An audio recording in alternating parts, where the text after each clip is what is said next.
যুক্তরাজ্য সরকার সম্প্রতি বাংলাদেশ পরিস্থিতি নিয়ে একটি নতুন গাইডলাইন প্রকাশ করেছে। তাতে কি আছে?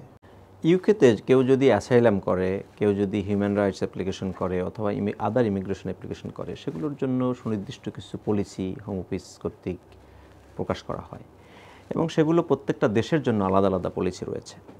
তো এগুলোকে বলা হয় সিপিআইএন, মানে কান্ট্রি পলিসি ইনফরমেশন নোট। তো গত 20 ডিসেম্বর বাংলাদেশ সংক্রান্ত একটি নতুন গাইডেন্স এসেছে এবং সেখানে পলিটিক্যাল যে চেঞ্জেস এসছে সেটা নিয়ে মূলত একটা ডিটেলস আলোচনা করেছে এবং বলা হয়েছে যে বাংলাদেশে একটা রাজনৈতিক পরিবর্তন হয়েছে এবং সেখানে ডক্টর ইউনূসের নেতৃত্বে একটি সরকার এসেছে, অন্তর্বর্তীকালীন সরকার, এবং আগের যিনি প্রধানমন্ত্রী ছিলেন শেখ হাসিনা, তিনি দেশ ছেড়ে চলে গেছেন। এবং এই চেঞ্জেসের পরে বাংলাদেশে কাদের লাইফ রিস্ক আছে কতটুকু, সেটার বিষয়ে বিশদ আছে। এবং সেই যে আলোচনা, সেখানে আওয়ামী লীগ, বিএনপি, জামাত ইসলামী এবং অন্যান্য পার্টিগুলোর কার কতটুকু লাইফ রিস্ক আছে বা তারা কীভাবে ইউকেতে অ্যাসাইলাম করলে তাদের অ্যাসেসমেন্টটা কেমন হবে সে বিষয়ে সুনির্দিষ্ট কিছু কথা বলা হয়েছে।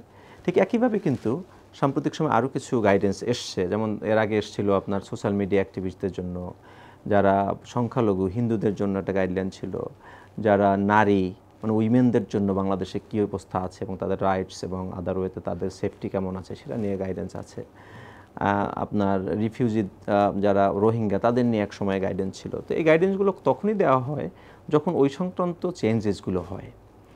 আর যেহেতু অ্যাসাইলামের জন্য 5টি গ্রাউন্ডস রয়েছে, রাজনীতি, আপনার স্পেশাল গ্রুপস, নারী, আপনার ধর্ম এবং ন্যাশনালিটি, রেস, এই 5টি গ্রাউন্ডসের যে কোনো একটিতে যদি কেউ নিজের দেশে লাইফ রিস্ক থাকে তো উনি অ্যাসাইলাম করে। তো এই যে গাইডেন্সগুলো, এই সাম্প্রতিক গাইডেন্সে মূলত বাংলাদেশের রাজনৈতিক বিষয়ই আলোচনা হয়েছে। এতে করে কি বিএনপি জামাতের যারা অ্যাসাইলাম সিকার আছেন, অলরেডি যারা অ্যাসাইলাম সিক করেছেন, তাদের কোনো চিন্তার কারণ আছে? এখানে মূলত আপনি বলতে পারেন যে ইউকেতে বাংলাদেশিরা যে অ্যাসাইলাম করবে স্পেশালি রাজনৈতিক কারণে, সেটা সবারই এখানে চিন্তা করার বা কিছুটা পরিবর্তন যেহেতু হয়েছে, তার মানে উদ্বিগ্ন হওয়া অথবা বলতে পারেন যে এক্সট্রা কেয়ার নেওয়ার দরকার রয়েছে। কিভাবে? যেমন ধরেন একজন বিএনপি বা জামাতের নেতাকর্মী তারা যে আগে যে অ্যাসাইলামটি করেছে, সেখানে যদি প্রমাণ হতো যে তিনি জামাত বিএনপি করেন এবং একই সাথে আওয়ামী লীগের বা ছাত্রলীগের বা যুবলীগের কেউ তাকে ক্ষতি করতে চায় বা করেছে, তখন কিন্তু তাদের অ্যাসাইলাম এখানে পাওয়ার সুযোগ ছিল। এখন যেটা বলা হয়েছে সেখানে যে বিএনপি জামাতের নেতাকর্মীদের আগের চেয়ে লাইফ রিস্ক কমেছে, এমনকি তারা বলছে যে সিগনিফিক্যান্ট খুব বড় ধরনের যদি কোনো বিশেষ কোনো ঘটনা না থাকে তাহলে তাদের লাইফ রিস্ক নাই বলা যায়। কিন্তু সেই বড় ধরনের ঘটনাটি কি, আপনার নিজের অ্যাপ্লিকেশনে এমন কিছু আছে কি না, সেটা এই যারা আগে অ্যাসাইলাম করেছেন বিএনপি জামাতের নেতাকর্মীরা, তাদের এটা খতিয়ে দেখতে হবে যে তিনি এখনও কেন দেশে যেতে পারছেন না। এই সরকারের সময় সেই সিগনিফিক্যান্ট কোনো সমস্যা থাকলে সেটি তিনি এখন হয়তো পর্যালোচনা করে তার আইনজীবীর মাধ্যমে হোম অফিসে বা আপনার যদি আদালতে থেকে থাকে সে ট্রাইব্যুনালে জমা দিতে পারে। কিন্তু সেই জায়গাটা কেন উদ্বেগের বিষয়? কারণ হচ্ছে আপনি যদি আগের মতো শুধুমাত্র ফেসবুকে একটা থ্রেড পেয়েছেন সেজন্য কিন্তু অ্যাসাইলাম এখন হবে না। এখন যেটা হইতে হবে সেটা হচ্ছে এই সরকারের সময়ও আপনার কেসটা যে এক্সেপশনালি ডিফারেন্ট সেটা তুলে ধরার যথেষ্ট দরকার। সেজন্য যেটা বলেছি যে এক্সেপশনাল এবং এক্সট্রা কেয়ার দরকার আপনার এটার জন্য। আবার আওয়ামী লীগের নেতাকর্মীরা যদি কেউ অ্যাসাইলাম করে, তাদের বাংলাদেশে লাইফ রিস্ক থাকলেই তারা অ্যাসাইলাম করতে পারবে। কিন্তু সেই আগের মতো বিএনপি জামাতের নেতাকর্মীরা যেমন শুধুমাত্র তিনি দল করেন অথবা তিনি কোনো মামলায় মুখোমুখি হয়েছেন সেটা প্রমাণ করতে পারলে অ্যাসাইলাম হতো। কিন্তু এইখানে যেটা নতুন এসছে সেখানে বলা হয়েছে persecution and prosecution. So persecution যদি হয় তখন তাদের অ্যাসাইলাম হয়, আর প্রসিকিউশন যখন হয় সেটা হচ্ছে কি যে আপনি যদি কোনো অপরাধ করে থাকেন, সেই অপরাধের যদি বিচার হয়, সেই বিচার করার যে সুযোগ সেটা কিন্তু বাংলাদেশ গভর্নমেন্টের আছে, সেটা এখানে এই রিপোর্টে বলা আছে। তার মানে হচ্ছে আপনি যদি দুর্নীতি করে থাকেন, আপনি যদি মানবতার বিরুদ্ধে অপরাধ করে থাকেন, আর যদি আপনি আওয়ামী লীগও করেন, আপনার অ্যাসাইলাম হওয়ার একটু কঠিন হবে।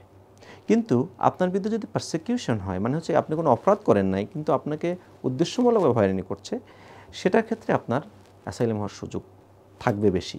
কিন্তু এই রিপোর্টে যেটা বলা হয়েছে সেটা হচ্ছে যে বাংলাদেশে এখন পারসিকিউশনের সম্ভাবনা এটা কম, এখন প্রসিকিউশনটা বেশি হচ্ছে ডক্টর ইউনূসের অধীনে যে সরকার এসছে।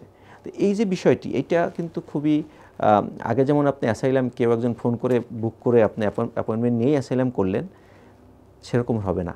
এখন কিন্তু আপনাকে প্রসিকিউশন জিনিসটা বুঝতে হবে। যেমন ধরেন আপনার মামলার মধ্যে আগে একজনের অভিযোগ ছিল যে গাড়িতে আগুন দিয়েছে, স্টিল ইউকে গভর্নমেন্ট তাকে এই দেশে কিন্তু অ্যাসাইলাম দিয়েছে। যেমন ধরুন যুবদলের একজন কর্মী, তাকে মামলা কি গাড়িতে আগুন দেওয়ার মামলা, গাড়ি ভাঙচুর মামলা, কিন্তু তিনি অ্যাসাইলাম পেয়েছেন। কিন্তু এখন যদি বলা হয় যে 5 আগস্ট অথবা তার আগে কোনো হামলায় জড়িত আপনি, এবং সেই মামলা যখন আপনি জমা দেবেন হোম অফিসে, তখন এটা পুঙ্খানুপুঙ্খ অ্যাসেস করে দেখতে হবে যে এটার মধ্যে কি প্রসিকিউশন শুধু নাকি পারসিকিউশন আছে। কারণ এইটা একজন ইন্ডিভিজুয়াল যিনি অ্যাসাইলাম আবেদনকারী তিনি অনেক সময় বুঝবেন না। সেই জন্য মাস্ট এখানে কিন্তু এক্সপার্ট লয়ার এবং এক্সপার্ট দরকার। এর কেন দরকার? কারণ হচ্ছে আপনি যখন বলছেন যে এই ইউকে গভর্নমেন্ট এই নতুন গাইডেন্সে বলছে যে বাংলাদেশ গভর্নমেন্টের নিজেদের এই সুযোগটুকু আছে যে যারা দুর্নীতি করেছে, মানবতার বিরুদ্ধে অপরাধ করেছে তাদের বিচার করার। কিন্তু সেই বিচারের থ্রেশহোল্ডটা যদি এমন হয় যে আপনার ফাঁসি হতে পারে, তখন আবার কিন্তু এটা পারসিকিউশন হবে। তো পারসিকিউশনের যে এক্সপ্লেনেশনটা, এইটা প্রত্যেক আবেদনকারী যদি না বুঝতে পারেন, তার লয়ারদের ভালোভাবে বুঝে দেন অ্যাডভাইস করতে হবে, তখন আওয়ামী লীগের লোকরা অ্যাসাইলাম পেতে পারে। আওয়ামী লীগ সরকার ক্ষমতায় থাকাকালে বিএনপি জামাতের অনেক নেতাকর্মীকে গুম খুনের সাথে জড়িত ছিল। প্রশাসন, পুলিশ, বিচার বিভাগ তাদের কন্ট্রোলে ছিল। এই গাইডলাইনে কি এরকম কিছু বলা হয়েছে যে ইউনূস সরকারের কর্তৃক খুন, গুম এবং বিচারকে তাদের কন্ট্রোলে রাখা হচ্ছে, এরকম কোনো কিছু? এই বিষয়টি খুব সুনির্দিষ্ট করে বলা হয়নি, তবে একটু ভাষা বলা হয়েছে যে এখন আগের মতো গুম খুনের কোনো ঘটনা ঘটছে না। এখন যেটা বলা হচ্ছে সেটা হচ্ছে যে আমি যেটা বললাম যে ইউনূস সরকার যারা দোষী, যারা মানবতার বিরুদ্ধে অপরাধ করেছে, যারা দুর্নীতিগ্রস্ত বা দুর্নীতির সাথে জড়িত, যারা করাপশন করে টাকা পাচার করেছে, তাদের বিচার করার সুযোগ অথবা এই সুযোগটুকু ইউনূস সরকারের আছে। এই কথাটা এমনভাবে বলা হয়েছে যে যাতে এই ঘটনাগুলো এখন আর মানে আগের মতো গুম খুন হচ্ছে না, এটাকে কিন্তু বোঝানো হচ্ছে।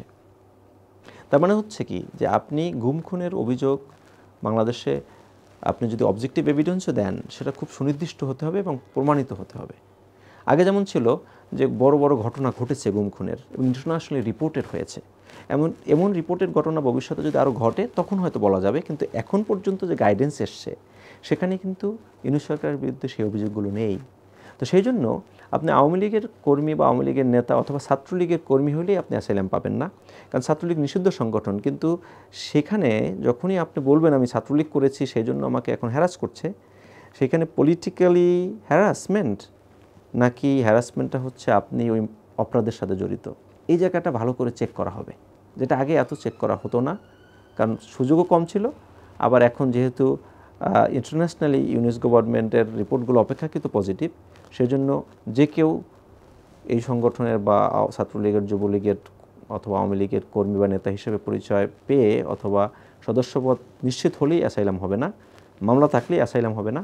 অ্যাসাইলাম পেতে হলে আপনাকে পারসিকিউশন হচ্ছে, আপনি যে রাজনৈতিক কারণে হয়রানির শিকার হচ্ছেন বা পারসিকিউটেড হওয়ার সম্ভাবনা আছে, সেইটা সুনির্দিষ্টভাবে প্রমাণ করতে হবে আপনার অ্যাসাইলাম পেতে হলে একজন আওয়ামী লীগের নেতাকর্মী হিসেবে।